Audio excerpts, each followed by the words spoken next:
Jadi konfliknya ini kalau kita lihat dari Wikipedia, ini langsung ditulis sama Wikipedia ya, keren amat ini. Bentar.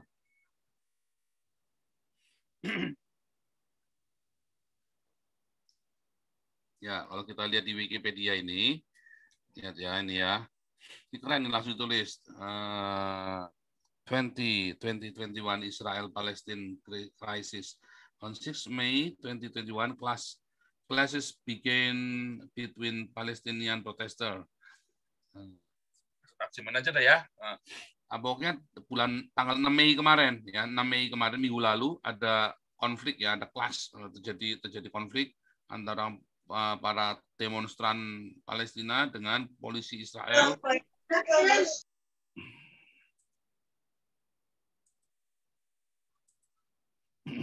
Ya, ya, jadi dari Supreme Court atau apa pengadilan tinggi ya, dari pengadilan tingginya, keputusan pengadilan tingginya Israel tentang masalah ini satu tempat yang namanya Sheikh Jarrah.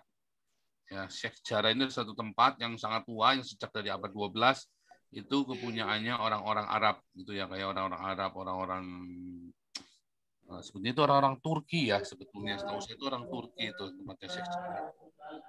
Ya. Nah, kemudian itu jadi masalah karena mau dipindah gitu kan. Nah, terus mereka ngelawan sama ini polisinya. Maka ada yang luka, yang namanya orang lawan ada yang luka. Itu yang jadi masalah awalnya. Tapi sebelumnya masalah ini nggak cuma terjadi itu aja. Dari tahun 48 itu sudah terjadi permasalahan ini ya. Bagaimana tanah di Sheikh Jarrah ini bukan nama orang tetapi sebuah tempat, nama sebuah kayak perumahan gitu ya. Ini gambarnya di sini ada nih Sheikh Jarrah. Bukan di satunya. Nah, bukan ya, ada di satunya. Sebentar ini saya bukain. Jadi ini menjadi masalah satu tempat yang satu area namanya Sheikh Jarrah ini. Nah, ini yang menjadi masalah sejak tahun 1948. Ya. Nah, according Ottoman document, menurut dokumen Ottoman sampai presented by the settler organization, the dispute land in Sheikh Jarrah was bought by Jewish trust from Arab landowners in 1870.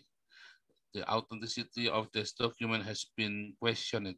In 1956, the Jordanian government, in cooperation with the United Nations Organization for Refugees, houses 28 Palestinian refugee families with tenancy rights in compound of the land Jordan managed as custodian of enemy property.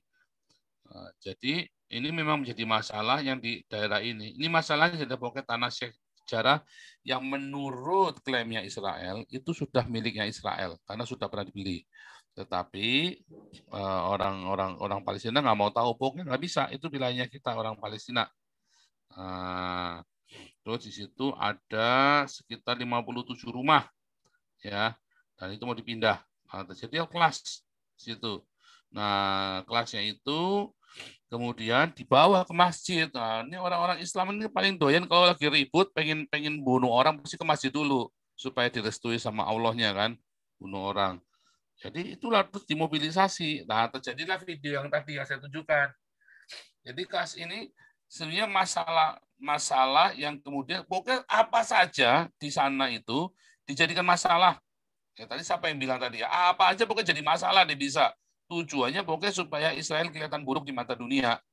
Kentut aja bisa jadi masalah deh pokoknya di Israel itu. Lucu kan? Sementara mereka kalau ke rumah sakit perginya ke rumah sakitnya Israel. Mereka mendapat fasilitasnya fasilitas Israel. Kalau gaji jelas, gaji orang Israel lebih gede dari orang Palestina. Palestina sudah jadi negara ya, sudah diakui sama PBB. Ya, wilayah otoritas Palestina udah jadi sendiri. Cuman masalahnya itu tadi mental budak itu loh, mental pecundang itu. Mental pecundang itu membuat orang itu selalu playing victim, selalu dia merasa yang paling terzolimi. Padahal coba kalau orang Palestina ini sudah mendapat wilayah otoritas sendiri dan mereka mulai membangun negaranya, jadi nggak jadi. Jadi masalahnya mereka itu daripada mikirin bangun negaranya, mendingan mereka ngerampok, dengan mereka perang. Ya itulah mental pecundang. Kayak saya misalnya contoh ya, saya ini jatuh bangun berkali-kali. Saya itu nggak pernah ngeratapi kenapa saya jatuh, terus saya kejar-kejar musuh-musuh saya, tak gebuki semua. Ya pertama saya jengkel, tapi setelah itu saya nggak ngurusin, pokoknya saya jalan terus. Nah, itu mental orang itu loh, mental orang pecundang itu, kalau jatuh dia mikir siapa yang salah, dia cari siapa yang salah, dia gebukin yang salah pokoknya. Pokoknya kelahi dulu siapa yang salah. Sementara teman-temannya sudah ninggalin dia jauh, dia mau gebuk-gebukan dulu. Nah, itu yang terjadi. Nah, ini yang mau saya ceritain ke Anda, teman-temannya di YouTube, ya, yang kalau rombongan Nabi saya percaya semua cukup dewasa dan sudah mengerti mental tentang mental pemenang dan mental pecundang. Cuman kita lagi cerita orang-orang Indonesia yang mentalnya pecundang, apa-apa nyalain orang lain. Orang Palestina ini kalau dia nggak ngurusin perang, kalau dia nggak ngurusin terorisme, tapi dia fokus untuk membangun Palestina, saya yakin mereka akan maju. Masalahnya mereka mikirnya perang ganggu orang, siapa yang salah? Kalau mereka kere, pokoknya orang lain yang salah.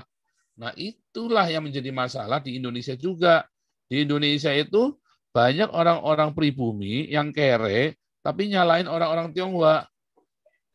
Kenapa nggak nyalain orang Arab? Nah, aneh kan? Kenapa nggak nyalain orang Arab? Padahal yang sering rusak itu orang-orang Arab. Nah, itulah kebodohan. Begitu dikasih Arab, lepak-lepak pokoknya. Mabok udah pokoknya. Bingung. Nah, orang Tionghoa ini padahal yang ngasih banyak berkat, yang mengharumkan nama Indonesia, wah, kalau perlu taruh di pojok, ditindihin pakai tong, kasih karung, kalau perlu dilindas sekalian pakai mobil. Kayak hilang pokoknya. Nah, masalahnya orang Tionghoa, orang Kristen, orang Yahudi sama. Makin ditindas, makin berjaya. Nah, itulah udah repot. Nah, ini terjadi clash itu begitu ya, singkatnya itu tuh ya. Nah, terus Hamas itu apa? Demanded Israel remove its force from Al-Aqsa Mosque by May. Nggak bisa loh mereka memobilisasi massa buat demo kok. Makanya tentaranya jaga di situ. Apakah tentaranya masuk ke masjid? Tadi ditunjukkan nggak ada yang masuk masjid. Nggak ada yang masuk. Mereka juga tahu akan diprovokasi untuk masuk masjid. Lawang para pemberontaknya pada lari ke masjid kok. Nah, tapi mereka jaga di luar, wis sak ngelihmu wis, pokoknya ditinteni sak ngelihmu sak ngelakmu. Ya, lama-lama ribut tuh, begitu geger tembakin pakai peluru karet. Gitu ya. Salah nggak di Indonesia itu standar. Dan ini yang terjadi. Jadi begitu ya, mereka terus akhirnya saling membuat jargon, saling melemparkan kebencian satu sama lain. Kalau Israel, saya kira mereka didikan militer, mereka hanya melaksanakan perintah untuk mengamankan. Ya, kalau ada satu reaksi, ya mereka harus membuat satu reaksi balik, satu counter. Nah, itu yang terjadi di Israel itu ya. Dibandingkan dengan berita-berita yang Anda dengar. Apalagi ini kemudian si Fadlizon, dia bilang mengecam keras aksi kebrutalan Israel. Kan blow on banget. Ya kan? Apa yang brutal? Lalu dilemparin batu kok.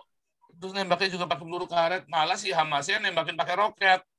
Tembakin ke Israel kan kurang ajar. Memang mau cari masalah. Nah, gitu ya.